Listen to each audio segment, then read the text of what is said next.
prodigical. They are born knowledgeable. They are born divine.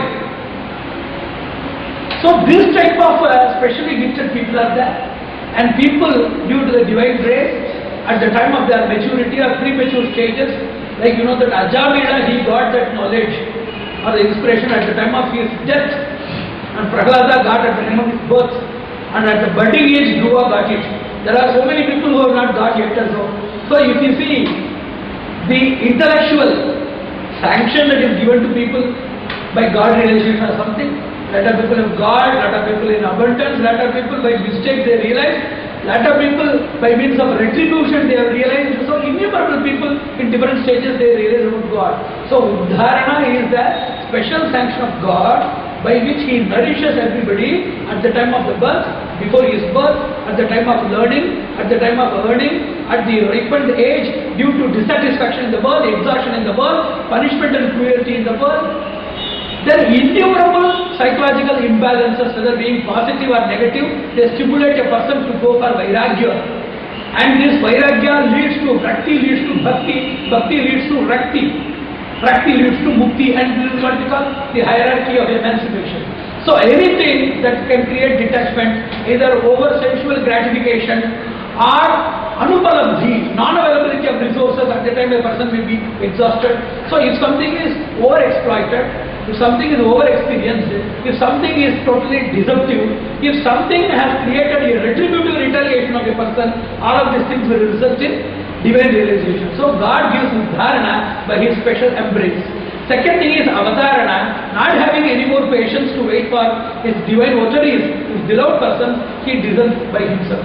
By His more merciful will, He descends and He uplifts everybody. So this is the special provision of God. And you know that there are three things in which there are unanimous and uniform qualities. What is known as unanimity? Everybody in the same voice is known as unanimity. What is uniformity? All persons in the same functional efficacy is known as uniformity. So uniformity and unanimity is in three people. One is a good soul, and second is a government, third is a God. It is known as triple G. First of all, any person who can do good for the world. Who will do good for the world? Any good person, any good-natured person can do that. Second thing is to have organized vision and organized mercy and distribution of resources and maintenance. Everything is done by government. So a good person is a representative of God, and government is nothing but God. That's why we say that all the rulers are divine manifestations. All the kings are Na Vishnu Prithivipati. There is a shloka like that. All these Prithvipatis are Vishnus. So that's why we consider government as there are three types of governance. One is inner governance, second is imperial governance, third is immanent governance. Everything is controlled by the first G known as God. Second thing is imperial governance by means of word, by means of order, by means of integrity and command, by means of a constitutional tie-up, a government is doing that. By means of conscience we are doing that. So there are three types of control. One is conscient control, constitutional control and configurative control. God controls everybody because by a configuration. The world is configured with divine presence. And government controls everything because of constitutional nature. It has constituted everything. Third thing, everybody controls by himself by means of his conscience, his antasakshi. So these are all the various fundamentals which we have to learn while we are getting into how we are connected with the nation, how nation is connected with the God, how God is influential in nation and individual self, which will create self-development, national progress and divine ambience in the world in which we live. So it is a totalitarian state. So whenever you take the government as a second representative of God, what is the merciful extension? Like Uddharana, Avatarana, what is the merciful extension of government? How it can do that? There are two things. One is reservation, second is separation. So government, when considering the divide that exists in the society, it deals with people who are in some sort of cleavage, are standards of disparity, and sees that they are promoted in such manners. So the divine grant that comes from government for social empowerment is bifurcated into reservation and separation.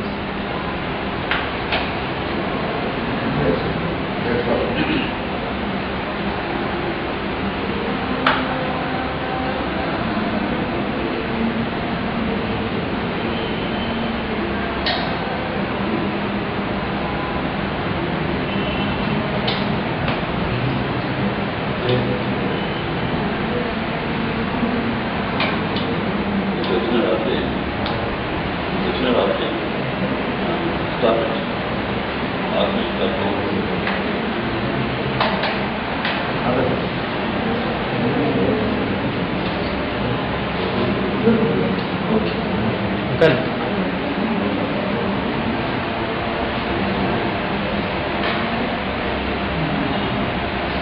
So what do you call by reservation? Whenever we think of us, there are two classifications. One is a beneficiary, second is a benefactor. In a common society, whenever there is a group of benefaction, if there is God, you know that God is having three special provisions. The first provision is omniscience. He did not be reported except for our agony and downloading our agony and its tenacious clutch, which is preventing our free actions. Except for that unloading or downloading method, there is no need for going and reporting anything to God because He is omniscient in nature. Second thing is, He is merciful. He is not having any partiality for other things. So He can do all betterments. The third thing is, He is all potential. Sve mahimni pratishtikaha. He is not running a coalition government. He is not in need of anybody's suggestion or support for his stability or for his sustainability, so he can do these things. And whenever the same thing comes to a society in which there is no omniscience, unless represented it is not being known to people, or unless there is a support from the external sources, there is no individual sovereign potentiality with the persons or any such sovereign potentiality will cater to demoralization of the person and the discrimination in social attention. And wherever we know that human tendency is very much prone to partialities, nepotism and all other derivative evils, there we need a representation. So even in the spiritual realm, you know that we need a representation known as Acharya to represent us. So all-knowing God, all-merciful God and all-capable God needs of an intermediate. Without this person, why? The reason is very simple, that he is Vijatiya and he is Sajatiya. God, in spite of being omnipotent and all-capable or merciful or anything else, he is Vijatiya, he is heterogeneous, he is Sarvatantra Swatantra. He is absolute sovereign authority, so nobody can question. He is merciful, but he can be merciful or not, that is his decision. He is having a by-ended vision, known as he is having Danda Dharatva, retributive justice and contributive justice. He can handle anything, he can forgive us, or he can just organize our funeral. So anything he can do with his own sovereign wish, which cannot be questioned and which will remain unanswered. So there needs a proper representation of our kind, Sajatiya, known as a Jivatma, individual soul known as Acharya. The same thing is represented by means of it is known as direct representation or proportionate representation. Secure, homogeneous representation of the same clan, Acharya, for mediating between God and the individual is the same thing represented in reservation. So even though the government constitutionally they claim equality of opportunities, even though they have the backbone known as social justice, unless there is, you should not give provisions, you should not give opportunities to be diverted, even though a person is so wise, merciful and just. You should not create an opportunity for a person to give a small gap in which the person can imagine of behaving in injustice. So whenever a person, you know that regularly a vessel that is made of copper is to be cleaned, otherwise it will be oxidized because that is the nature.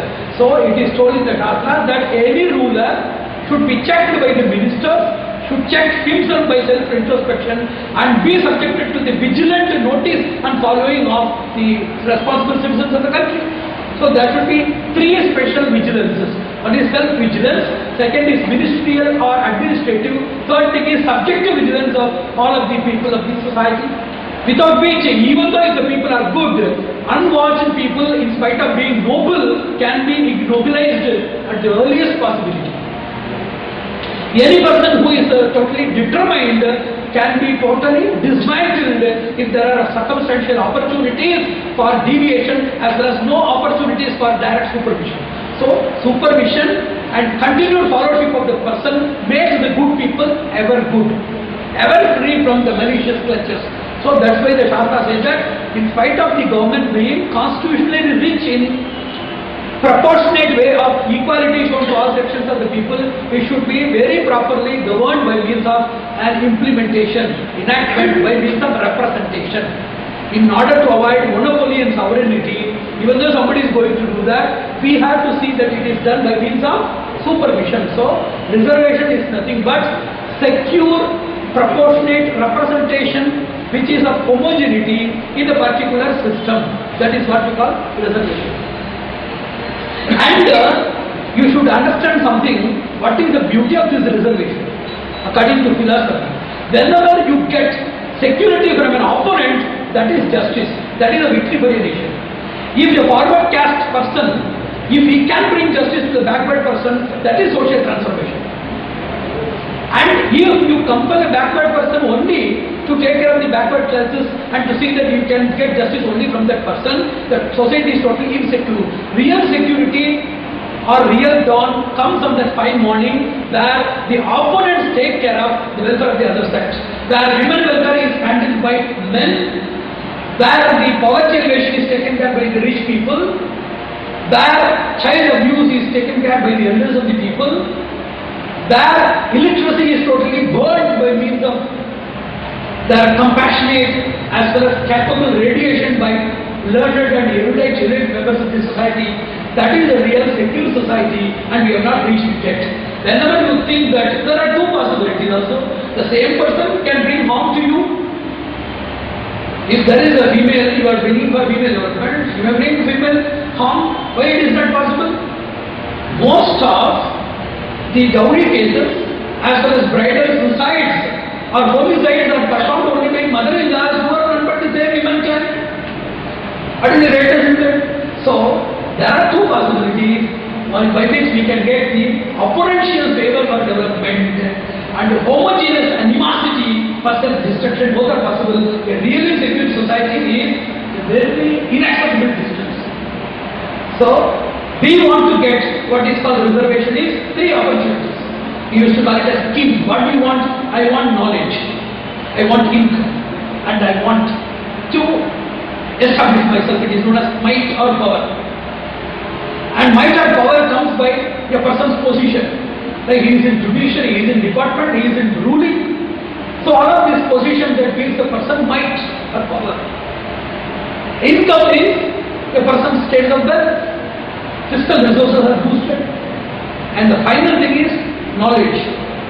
So a person should have, what is reservation? Reservation is a person's uninterrupted access to equivalent rights of accessibility, affordability and applicability in the regimes of knowledge resources, income resources and a person's power acquisition resources by means of post, head post, supervising post, departmental post and various other limits of the constitutional posts like legislation, the judiciary and bureaucracy, etc. So it is what is called reservation.